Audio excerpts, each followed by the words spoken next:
ऐसा कई सालों बाद हो रहा है कि संसद के दोनों सदनों में, लोकसभा और राज्यसभा में, सत्ता पक्ष और विपक्ष के बीच ऐसी तलवारें खिंचती हैं कि ऐसा नजारा कई सालों बाद देखने को मिल रहा है।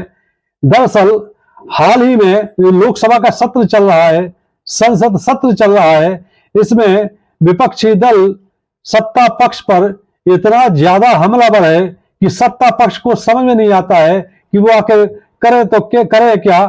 विपक्ष के नेता राहुल गांधी दनादन प्रधानमंत्री मोदी और बीजेपी सरकार पर हमला कर रहे हैं। बीजेपी सरकार के पास राहुल गांधी के सवालों का कोई जवाब नहीं होता है।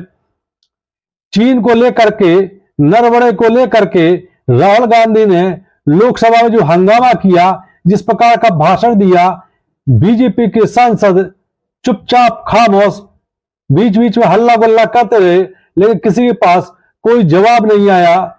बड़ी बात तो यह है कि इस बार के संसद सत्र में वो हुआ जो कि संसद के इतिहास में पहली बार हुआ है। हालांकि ऐसा भी कहा जाता है कि तीसरी बार हुआ है, लेकिन पूरा विपक्ष लोकसभा अध्यक्ष के खिलाफ एक तरफा हो जाए, वो अविश्वास प्रस्ताव लेकर आ जाए, ऐसा तीसरी बार हुआ है। गृह मंत्री और सरकार में नंबर 2 के मंत्री अमित शाह जब भाषण देने के लिए लोकसभा में मौजूद हुए, उपस्थित हुए, उन्होंने खुद स्वीकार किया कि ये असाधारण घटना है। लोकसभा अध्यक्ष जो ओम बिरला है, उनके खिलाफ अविश्वास प्रस्ताव लाया गया है। इसके पहले ऐसा सिर्फ 2 बार हुआ है और ये इस ऐसे समय पर लाया गया है जब देश के सामने कई विषय, कई मुद्दे छाए हुए हैं। लेकिन क्या इसके लिए कांग्रेस जिम्मेदार है? इसके लिए पूरी तरह से सत्ता पक्ष बीजेपी ही जिम्मेदार है।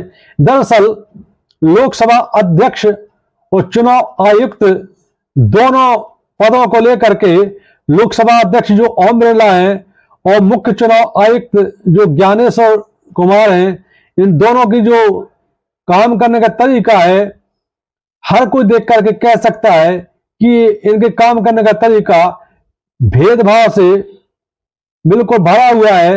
ये पूरी तरह से सत्ता पक्ष के लिए काम कर रहे हैं। लोकसभा अध्यक्ष ओम बिरला के खिलाफ अविश्वास प्रस्ताव में पूरा विपक्षी दल एक साथ हुए और उन पर आरोप लगे कि लोकसभा अध्यक्ष ओम बिरला विपक्षी सांसदों को बोलने नहीं देते हैं, बहुत गंदे तरीके से बात करते हैं, व्यवहार भी ठीक नहीं है, मुद्दों को उठाने नहीं देते हैं।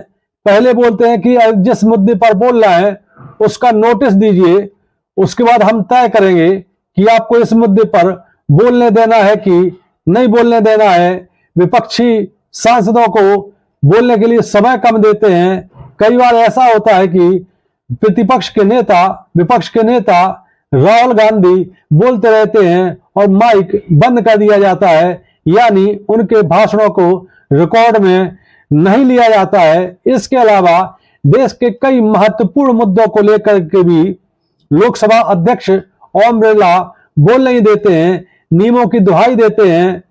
हालांकि ये दूसरा पक्ष ये भी है कि लोकसभा अध्यक्ष ओम बिरला खुद भी नियमों का पालन नहीं करते हैं।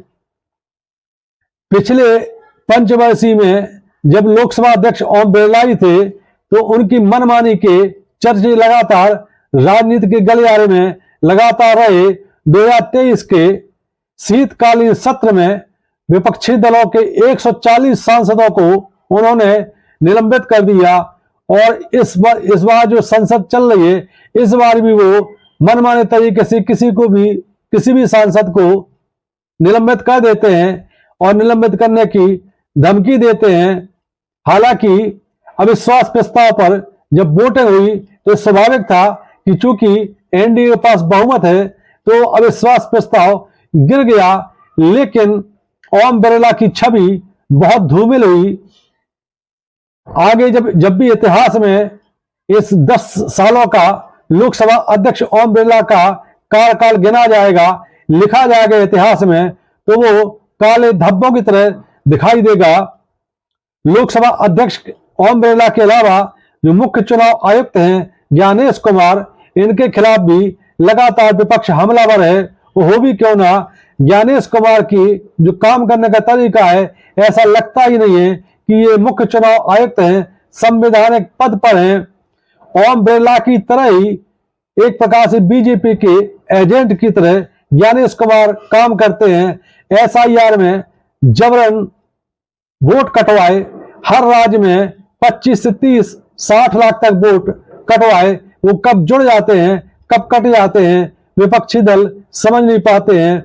वोट चोरी के लगातार कांग्रेस और राहुल गांधी इन पर आरोप लगाते हैं।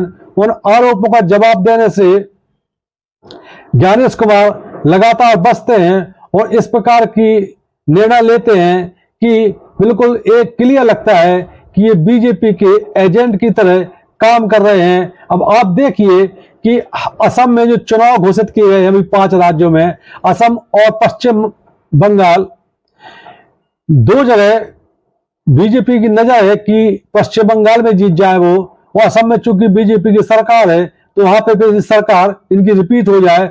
और पश्चिम बंगाल में हालांकि ममता बनर्जी लगातार बहुत मजबूत है, वहां पर बीजेपी का फिर से जीतना बड़ा मुश्किल लगता है, लेकिन पूरी कोशिश है बीजेपी की कि पश्चिम बंगाल में इस बार बीजेपी की सरकार बनाई जाए। इसी को देख करके मुख्य चुनाव आयुक्त ज्ञानेश कुमार ने वहां के मुख्य सचिव को हटा दिया और हरियाणा के एक आईएएस को वह मुख्य सचिव के रूप में तैनात कर दिया। यानी हरियाणा का एक आईएएस वहां पर पूरा चुनाव कराएगा। दूसरी तरफ असम में जो मुख्यमंत्री हेमंत बिस्वा, वो लगातार मुस्लिम वर्ग के प्रति, अल्पसंख्यकों के प्रति जहर उगल रहे हैं। खुलेआम हर भाषण में खुल्लम खुल्ला जहर उगल रहे हैं, सांप्रदायिक बातें करते हैं, लेकिन मुख्य चुनाव आयुक्त ज्ञानेश कुमार के ओठ सिले हुए हैं। ऐसा लगता है कि हाथ बने हुए हैं, कार्रवाई करने से बिल्कुल घबराते हैं, क्योंकि बीजेपी की मुख्यमंत्री है। अगर कांग्रेस का या विपक्षी दल का कोई नेता जरा सी कुछ बोलते हैं तो उसको चुनाव आचार संहिता के दायरे में ले आते हैं। हाल ही में बिहार में जो चुनाव हुए विधानसभा में, वहां पर भी मुख्य चुनाव आयुक्त ज्ञानेश कुमार की मनमानी की चर्चाएं लगातार जारी रही। सारे विपक्षी दल ज्ञानेश कुमार के खिलाफ भी महाभियोग ले आए हैं।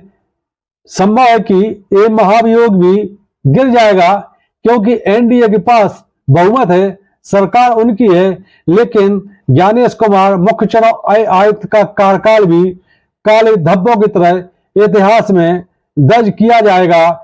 मुख्य चुनाव आयुक्त ज्ञानेश कुमार और लोकसभा अध्यक्ष ओम बिरला की कार्यप्रणाली को लेकर के आप क्या सोचते हैं? वीडियो के अंत में आप देखें और कमेंट करें और अपनी राय प्रकट करें। जय हिंद, जय भारत।